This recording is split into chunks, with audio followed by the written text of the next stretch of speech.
tardes, soy Guillermo Torres Quirós y en esta ocasión en el dato político obviamente no podemos dejar de mencionar, pues falleció el ideólogo político, el padre ideológico de Andrés Manuel López Obrador, el presidente Luis Echeverría Álvarez, el presidente que duró más de 100 años de vida. Bueno, recientemente los había cumplido. Hay una frase que es muy común que decir que no hay mal que dure 100 años. En el caso de Echeverría hay que tomar en cuenta que fue presidente de México entre 1970 y 1976. Decidió acabar con el modelo del desarrollo estabilizador que se implementó a partir de la década de los años 40, que aprovechó el proceso de la Segunda Guerra Mundial y que fue el de las grandes obras y construcciones que se hicieron en este país.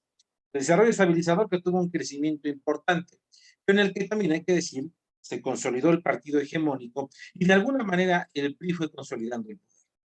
Echeverría, de ser un, digámoslo así, tímido secretario de gobernación, se convirtió en un populista como presidente de México. En su época de titular del Ejecutivo, Echeverría acostumbraba, junto a la que él mismo denominaba, en lugar de esposa, camarada, la camarada Esther Zuno, bueno, pues él mismo determinaba de alguna manera este folclore de decir que en México se podía tener lo que él denominó el desarrollo compartido. Un modelo económico que lo que generó fue una gran cantidad de inflación y al mismo tiempo triplicó la burocracia en el país. Echeverría fue el creador de la estatización en México, es decir, que el Estado fuera también proveedor de varios servicios, llegando incluso en México a que el Estado administrara cabarets, empresas de piña colada o de bicicletas. En la época de Echeverría también se generó una serie de nuevos talentos de la política nacional.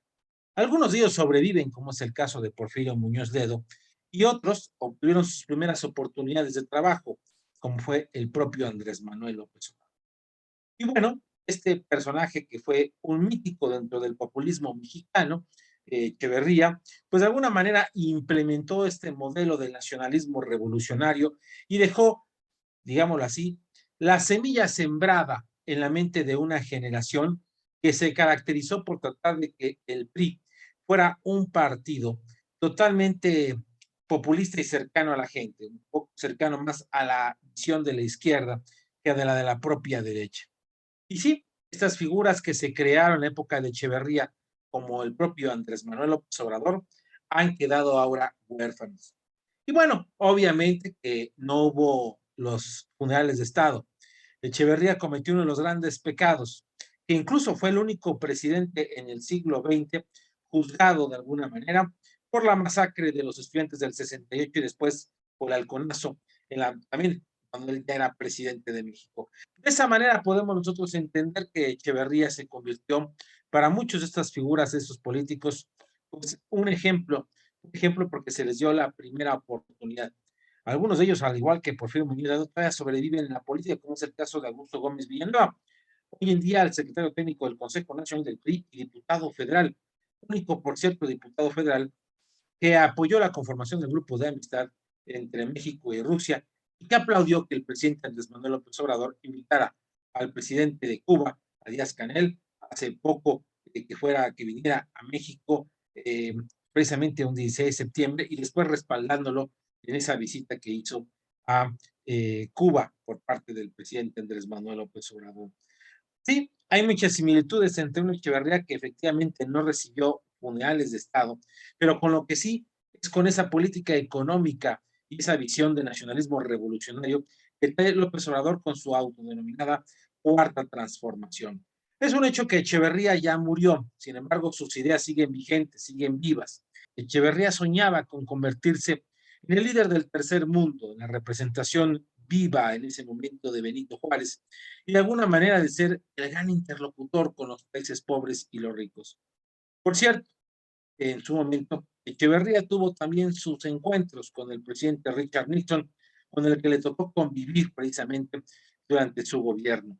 México en esa época en la que empieza a endeudarse a lo loco, a dejar de pagar, de alguna manera a reflejar que tenía una dependencia y una simpatía por el modelo comunista, aunque vivía con el modelo capitalista. Así parece que es el propio Andrés Manuel López Obrador que viene de hacer una gira a Estados Unidos. El presidente solamente que ha salido en 5 ocasiones en lo que va de su administración,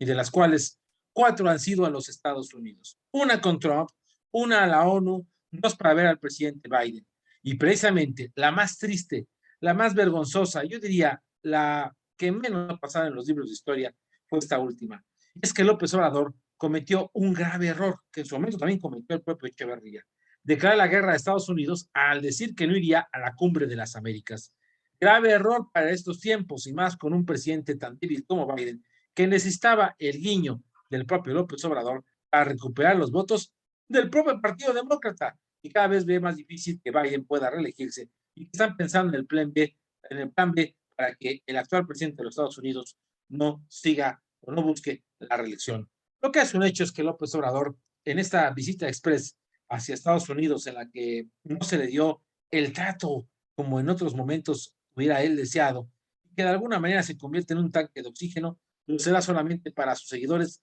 pero no para el público en general en México. Así de grave la situación para el propio Andrés Manuel López Obrador, que por más que haga algún tipo de movimiento, no puede evitar el aumento de la inflación. Estados Unidos ya está en 9 puntos, en 9% de inflación, en lo que ha sido una fuerte devaluación también del papel del poder adquisitivo de la propia moneda norteamericana, y también hay que decirlo, afecta a la economía mexicana. Así es como estamos siendo testigos de que mientras la inseguridad sigue vigente, mientras el presidente le declara la guerra a las religiones, en especial a la Iglesia Católica, las cosas, las cosas no parecen irle tan bien en esta visita a Estados Unidos, en las que él obviamente dirá que fue gratificante cuando un presidente como el presidente Biden, un presidente débil, de alguna manera te da, como diríamos coloquialmente, el avión. Así que sin pena ni gloria esta visita del presidente Andrés Manuel López Obrador a los Estados Unidos, pero que bueno, siguen representando parte de los movimientos y de los enjuagues que se siguen llevando a cabo en un gobierno federal que no puede contra la seguridad, la economía y una serie de problemas que cada día van surgiendo. Además de que la corrupción cada vez está empezando a oler, a traspasarse dentro de la administración pública federal. Veremos cuál será la siguiente vista de López Obrador. Reintentará a Estados Unidos. Y lo peor, Biden necesitaba un poco más de show por parte de López Obrador, pues los demócratas van muy mal para la renovación de una parte del Congreso, como será ahora en el mes de noviembre. Y bueno, pues amigos, el datillo político de esta ocasión, claro que teníamos que dar datillo político y tiene que ver con que, pues algo que pasó en la gira del propio presidente Andrés Manuel López Obrador. Y es que obviamente fue notoria la ausencia del embajador de México en ese país, Esteban Moctezuma, que fue el primer secretario de Educación Pública que tuvo Andrés Manuel López Obrador, tenía COVID y bueno, por eso no pudo asistir. Pero lo que se cuenta mucho entre los pasillos es que el propio Esteban Moctezuma, digamos que aprovechó el tema de la pandemia un poco para hacerse, o decirse como coloquialmente, hacerse el tío Lolo, porque en realidad Esteban Moctezuma sabía que la agenda del presidente no iba a ser de la mayor satisfacción y que además él había fallado en parte de sus intentos diplomáticos para de alguna manera fortalecer la imagen de López Obrador. Y entre eso, lo que se sabe es que cuando se sugirió la posible presencia de López Obrador en el Capitolio, junto con el Parlamento, hubo más de uno dentro del propio gobierno de Biden que dijeron va a ser mal recibido, pues la inseguridad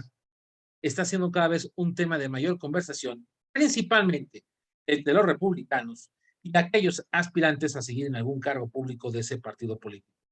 Hoy en día, si bien el poder latino tiene un papel importante en el electorado norteamericano, a juicio de estos, aseguran que pues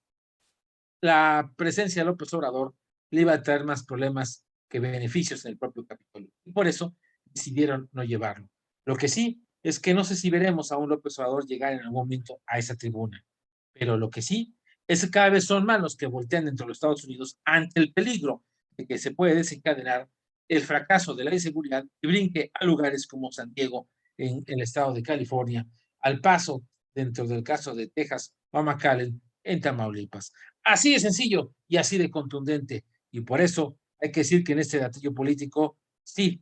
estaba contemplado la vista al Capitolio, pero nadie quiso asegurarla porque no iba a ser bien recibido, no iba a valer la pena. Y hay quien dice que si López Obrador realmente supiera inglés y entendiera la política de ahí, tal vez hubiera entendido hace mucho tiempo que más que convertirse en un enemigo abierto de confrontación, de convertirse en un enemigo para muchos, debería de convertirse en un aliado para otros.